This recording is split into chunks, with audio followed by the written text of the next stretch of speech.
Hi friends, வணக்கம் and welcome to எங்கள் வீட்டு சமையல். இன்றைக்கி வந்து நம்ம கேரளா ஸ்பெஷல் பழம்பொரி எப்படி செய்யணுன்றது தான் பார்க்க போகிறோம். இது வந்து நம்ம நேந்திரம் பழம் வச்சு தான் செய்வோம். வாங்க எப்படி செய்யலான்னு பார்ப்போம். இந்த வீடியோவில் நேந்திரம் பழத்தை வச்சு தான் ஒரு பஜ்ஜி மாதிரி பழம்பொரி செஞ்சு காட்ட போகிறேன். நேந்திரங்காய் பழம்பொரி. அதாவது இப்போ நம்ம வாழைக்காவை எப்பயுமே பஜ்ஜி மாதிரி தான் போட்டு எடுப்போம். ஆனால் கேரளாவில் வந்து அந்த நேந்திரம் பழத்தில் மாவில் கலக்கி பஜ்ஜி மாதிரியே இனிப்பாகவும் இருக்கும், ரொம்ப டேஸ்ட்டாகவும் இருக்கும். அது நல்ல பழுத்த பிறகு நீங்கள் செஞ்சீங்கன்னா தான் அந்த டேஸ்ட்டு உங்களுக்கு கிடைக்கும். வாங்க எப்படி செய்வோன்னு பார்ப்போம். இதுக்கு வந்து நல்லா பழுத்த நேந்திரம் பழம், நாடன் நேந்திரம் பழம் ஒரு 6 எடுத்திருக்கோம். அதுக்கப்புறம் இது பொரிச்சு எடுக்க மேல் மாவு ஒன்று தயார் பண்ணணும். அதுக்கு வந்து கொஞ்சோண்டு உப்பு, கொஞ்சோண்டு மஞ்சத்தூள், ஒரு 2 டேபிள் ஸ்பூன் போல் தோசை மாவு, 2 டேபிள் ஸ்பூன் போல் சர்க்கரை, 2 டேபிள் ஸ்பூன் போல் அரிசி மாவு, 1 கப் போல் மைதா மாவு எடுத்துக்கணும். இந்த நல்லா பழுத்த நேந்திரம் பழத்தை வந்து ஃபஸ்ட்டு நம்ம வந்து முன்னாடியும் பின்னாடியும் இருக்கிற பாகத்தை எடுத்துகிட்டு தோலெல்லாம் வந்து எடுத்துடணும். நம்ம சொன்ன மாதிரி இது வந்து நல்லா பழுத்திருக்கணும். அப்போ தான் இந்த பழம்பொரி வந்து நல்லா டேஸ்ட்டாக இருக்கும். இப்போ தோலை உரித்த பிறகு இதை வந்து நம்ம இந்த மாதிரி ஹாஃபாக கட் பண்ணிக்கணும்.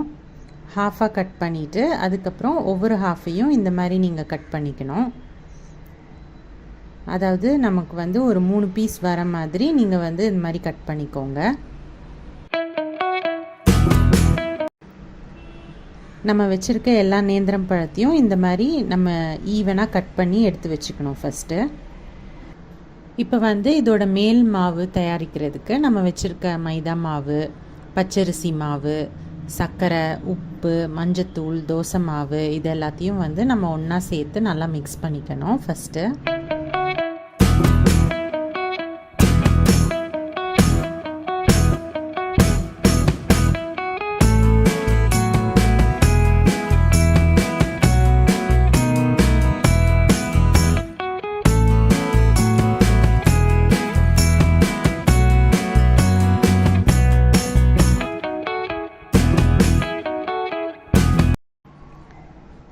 அடுத்து நம்ம வந்து கொஞ்சம் கொஞ்சமாக தண்ணி விட்டு அதை வந்து ஒரு தோசை மாவு பக்குவத்துக்கு நம்ம வந்து அதை கரைச்சிக்கணும். இந்த மாதிரி தோசை மாவு பக்குவத்துக்கு நம்ம கரைச்ச பிறகு அதை கொஞ்சம் நேரம் அப்படியே புளிக்க விடணும். நம்ம உடனே சுடுறதா இருந்தது அப்படின்னா நம்ம கொஞ்சம் பேக்கிங் சோடா போட்டு சுடலாம். இல்லாட்டி நம்ம ஒரு 1 hour அதை ரெஸ்ட் பண்ண விடணும். பாருங்கள், இப்போ மாவு வந்து இந்த பக்குவத்தில் தான் இருக்குது. இப்படி தான் இருக்கணும். இப்போ நம்ம வச்சுருக்க நேந்திரம் பழத்தை இந்த மாவில் வந்து நம்ம டிப் பண்ணிக்கலாம். டிப் பண்ணிவிட்டு நம்ம எண்ணெயில் போட்டு பொரித்து எடுக்கலாம். இது யூஸ்வலாக கேரளாவில் வந்து தேங்காய் எண்ணெயில் பொரிப்பாங்க. நீங்கள் தேங்காய் எண்ணெயும் யூஸ் பண்ணலாம். அப்படி இல்லைன்னா உங்கள் விருப்பமான எண்ணெயில் நீங்கள் வந்து இதை பொரித்து எடுக்கலாம்.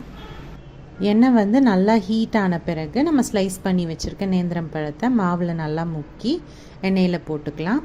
தீயை வந்து அதுக்கப்புறமா நீங்கள் மீடியமில் வச்சுக்கணும்.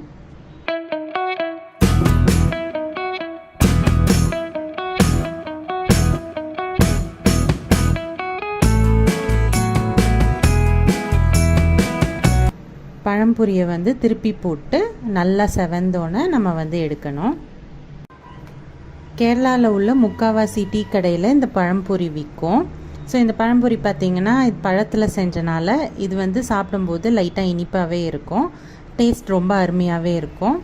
ஸோ அவ்வளோதான், நம்மளோட பழம்பொரி சூப்பராக ரெடி ஆகிடுச்சு. ஸோ இந்த ரெசிபி உங்களுக்கு பிடிச்சிருந்ததுன்னா லைக் பண்ணுங்கள், ஷேர் பண்ணுங்கள், சப்ஸ்கிரைப் பண்ணுங்கள். மறக்காமல் பெல் பட்டனையும் டேப் பண்ணுங்கள். அப்போ தான் எங்களோட ரெகுலர் அப்டேட்ஸ் உங்களுக்கு வந்து சேரும். தேங்க்யூ.